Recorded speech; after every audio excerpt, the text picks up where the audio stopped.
Fechando a nossa matéria de bibliologia, perdão, de eclesiologia. A palavra igreja vem do grego eclésia.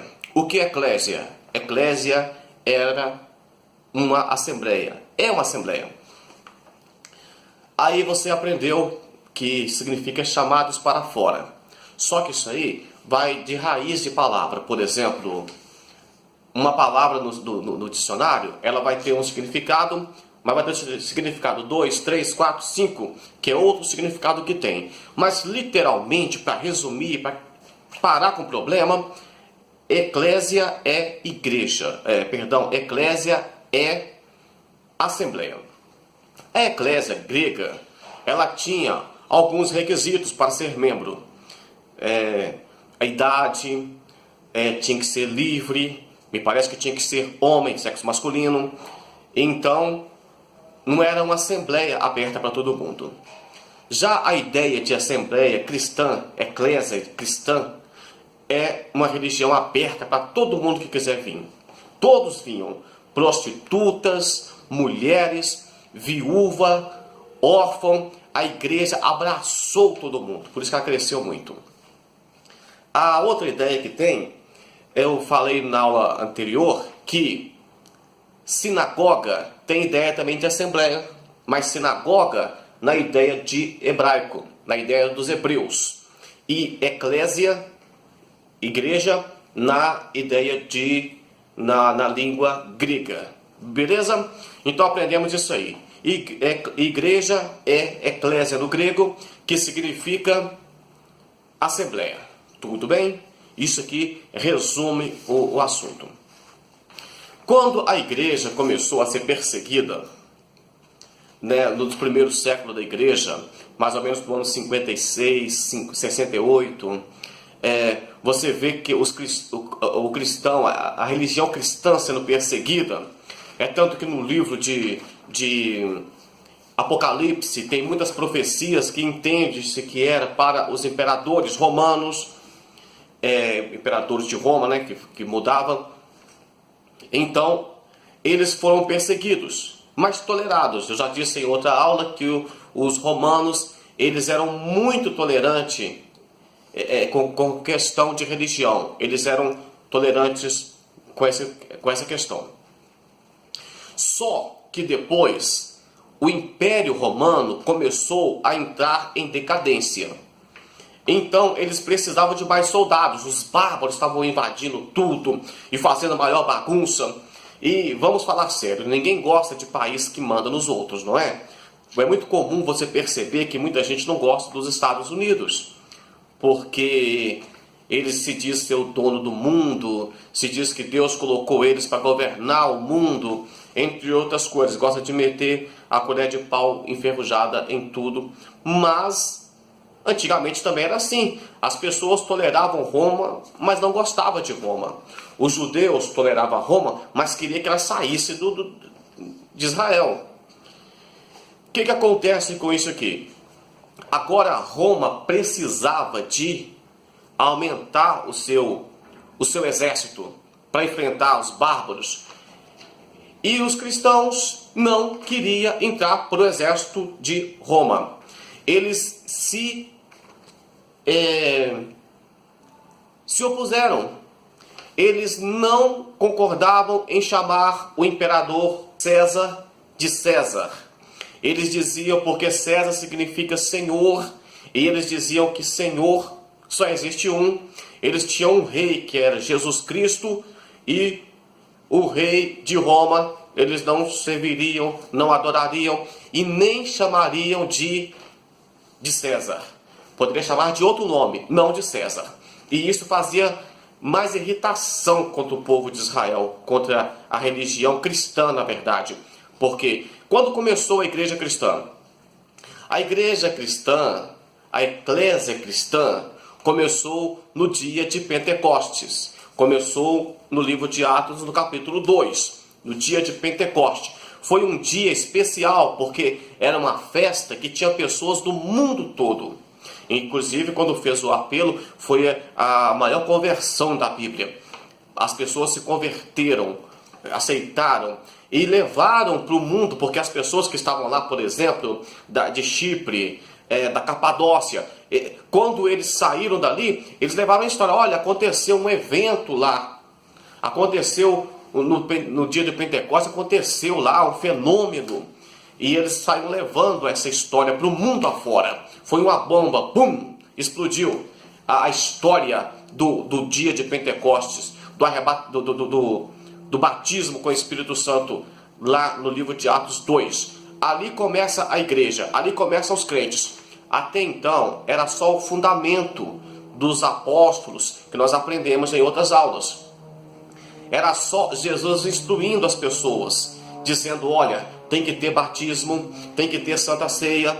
Era só isso aí. A partir daí, a igreja realmente iniciada. Com quem? Com a chegada do Espírito Santo. Com o Espírito Santo descendo com vento e com fogo. Vento é audível, fogo é visível. Então eles viram e ouviram e falaram em novas línguas. Isto deu início à igreja cristã, a eclésia. Mas aí o pessoal não queria. Aí, voltando de novo na questão da igreja ser perseguida, eles não queriam servir ao exército romano. Não queriam, não gostavam de Roma. Normal, não gostava mesmo, porque Roma destruiu o templo. Não tinha que gostar de Roma. Se você pensar um pouquinho, eu também não gostaria se fosse da época. Mas, como os judeus, na verdade não era mais judeu, agora é cristão. Agora já não é mais a nação de Israel, agora é o mundo na época. A igreja começou a ganhar espaço. Por quê? Porque antigamente, por exemplo, aleijado não podia ser sacerdote, mulher não podia servir, escravo era rejeitado.